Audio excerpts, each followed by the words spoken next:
सबको जैमसी की।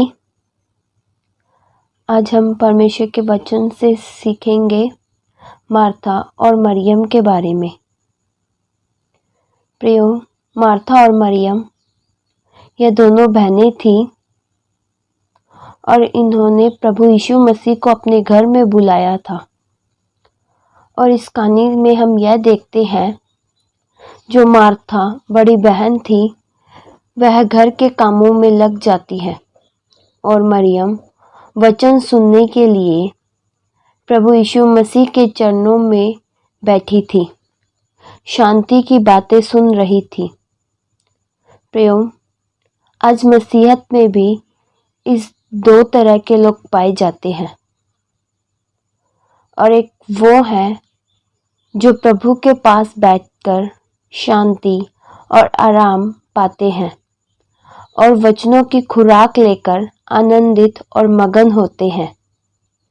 और मेरे प्रियो, एक दूसरे वे लोग होते हैं जो बहुत बिजी रहते हैं, वे परमेश्वर के लिए टाइम नहीं निकाल पाते और वे आखिरी में निराश होकर थक जाते हैं और चिड़चिड़े हो जाते हैं। प्रियो, आज हमें यह विचार करना है कि हम कितना समय प्रभु को देते हैं और प्रभु के चरणों में कितना बैठते हैं, कितनी प्रार्थना करते हैं और कितना वचन पढ़ते हैं, या फिर सारे दिन अपने कामों में बिजी रहते हैं।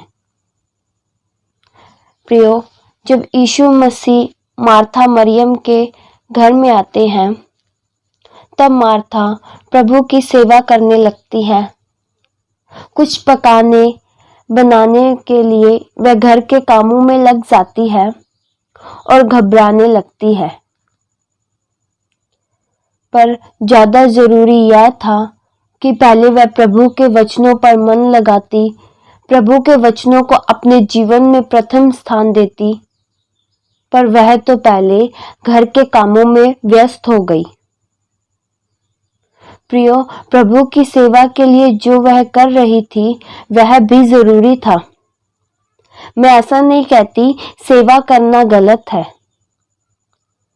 जब मार्था ने प्रभु यीशु मसीह को घर में बुलाया है तो अवश्य है कि वह प्रभु की सेवा करे, अतिथि सत्कार करे। पर पहले जरूरी यह था कि वह प्रभु के पास बैठकर वचन सुनती और आनंद पाती और वह न घबराती। फिर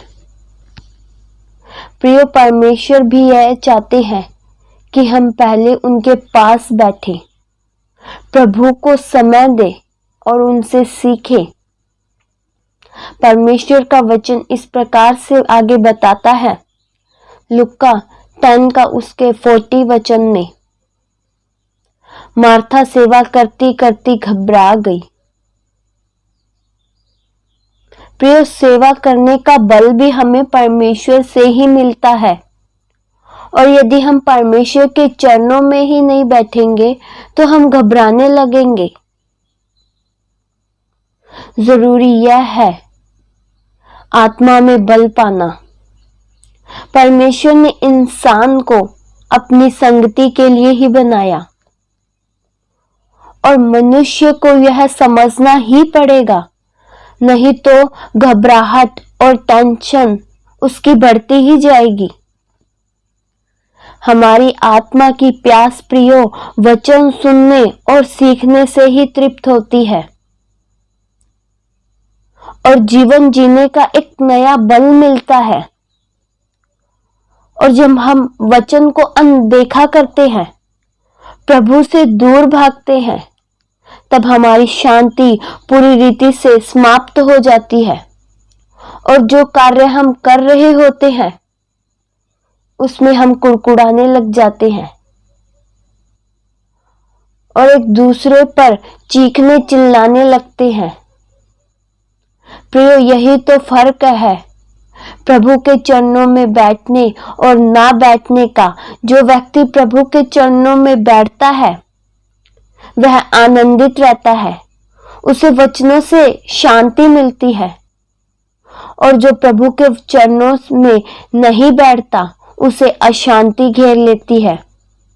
वह बस यही सोचता है कि किसी को मेरी कोई चिंता नहीं। वह घबराने लगता है। प्रिय, आज कितने लोग ऐसे हैं जो संसार में व्यस्त हैं।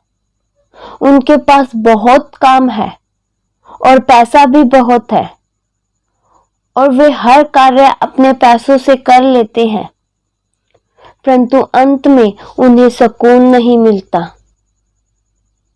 प्रभु परमेश्वर का वचन इस प्रकार से बताता है। सपोपदेशक 5 के उसके 12वें वचन में ऐसे लिखा है, धनी के धन बढ़ने के कारण उसे नींद नहीं आती। और परमेश्वर का वचन इस प्रकार से भी बताता है। भजन संहिता 127 के उसके 2 वचन में ऐसा लिखा है, तुम जो सवेरे उठते देर करके विश्राम करते हो, यानी अधिक कार्य करते हो, यह सब तुम्हारे लिए व्यर्थ है। पर धर्मियों के लिए वचन इस प्रकार से बताता है, जो परमेश्वर के प्रिय लोग हैं, कि वह अपने प्रियों को यूं ही नींद प्रदान करता है। प्रियो, आज हमें यह देखना है कि क्या हम परमेश्वर के प्रिय लोग हैं।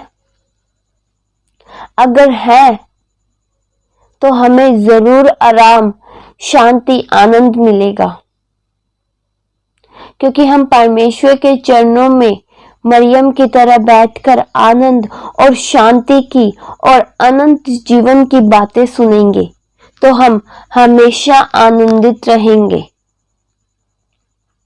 पर यदि हम परमेश्वर के वचनों से दूरी बनाए रखेंगे तो खुद भी घबराएंगे और औरों को भी परेशान करेंगे। जैसे मार्था परेशान होकर अपनी बहन मरियम को भी काम में लगाने के लिए प्रभु के पास आकर कहने लगी।